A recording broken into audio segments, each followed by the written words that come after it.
The 65% keyboard space is starting to get oversaturated. Personally, I don't see this as a bad thing, as it opens up more choices for everyone. But with it also comes new budget boards, QK65, Zoom 65, Jera 65, and today, the Aurora65, an in-stock, $190 board that claims to compete with all of these options.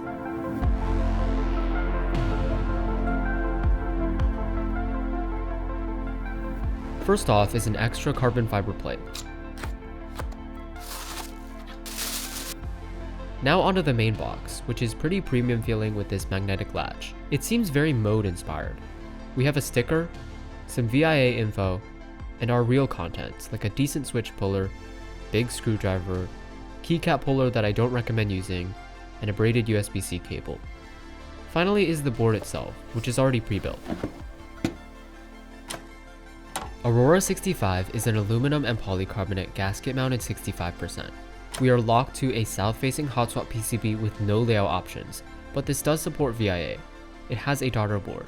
For plates, aluminum is included, but you can also buy carbon fiber, FR4, polycarbonate, and POM separately. Aurora65 comes in either black or white and will run you $190. So Aurora65 comes pre-built with an alu plate, tuned Duroc V2s, plate foam, and PE foam. I want to test how good their stock config is, so we'll throw in Matchas lubed with 205 grade 0, and top it off with this very unique Warrior keycap set by Aloha KB. Let's take a listen.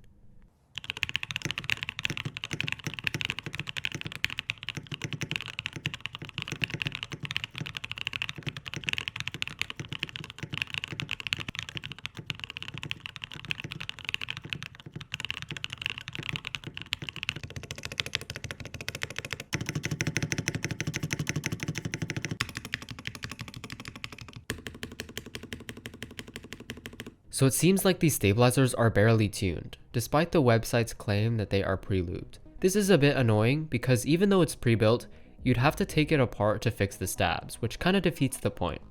Besides that, it's a pretty standard loud PE foam sound signature. The edges sound noticeably hollow, especially around the spacebar. The pre-built itself is kinda outdated. I would have preferred no standoffs on the plate to help with sound and feel, TX stabs as they are much better stock and lubed, and obviously no PE foam, at least not pre-installed.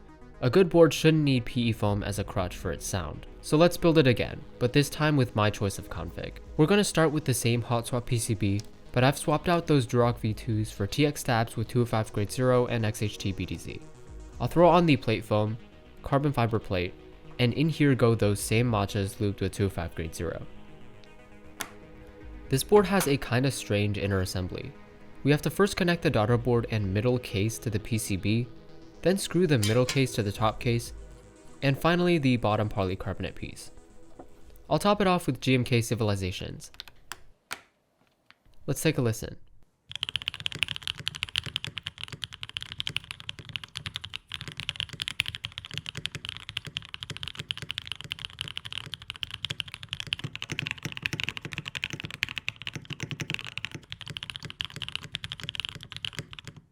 I am very pleasantly surprised. This is why I generally love carbon fiber as a clacky plate option, but it works especially well in this board.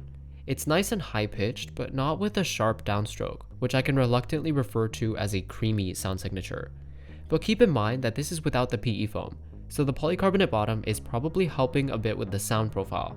Neither of the plates I received are forgiving, so this really isn't a good demonstration of how well the Aurora65 can flex. Taking away the standoffs did help a bit, but most of the bounce is still coming from gasket compression, instead of the plate or PCB bending. There does seem to be more bounce on the edges though, which is interesting. The gaskets themselves are also pretty stiff compared to other boards I've worked with, so it's not like this is really helping much either.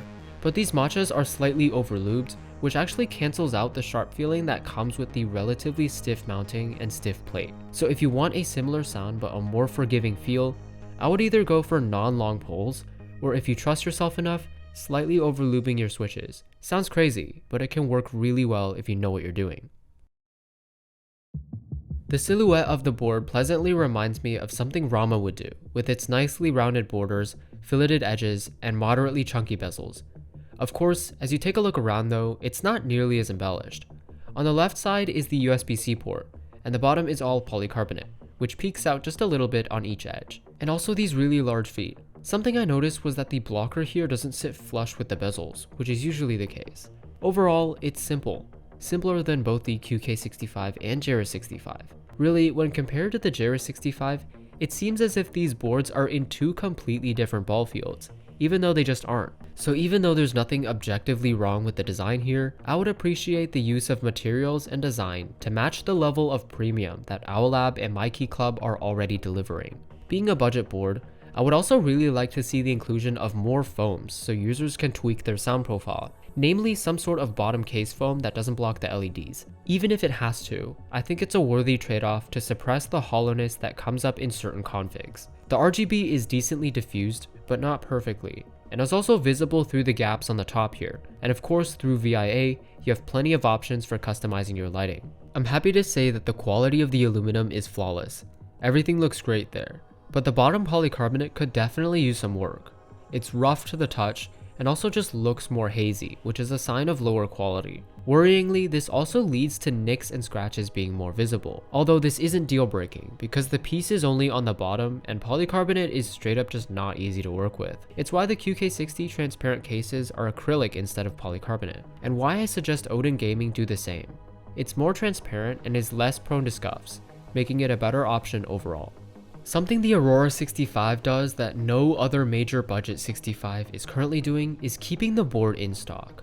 I went deep into this discussion in my QK60 review, and I do highly recommend checking that video out if you want a great budget keyboard option, as well as an insightful chat about board sale methods. And calling back to that, I really think that having a board be accessible is half the definition of an entry-level board. How are you supposed to enter the hobby with a board that you can't get? That's really besides the point though. There are still issues with this board, namely in the stabilizers, price tag, and materials. But with these issues rectified, I'm sure that the Aurora65 can change the budget keyboard space, just as it promised to do.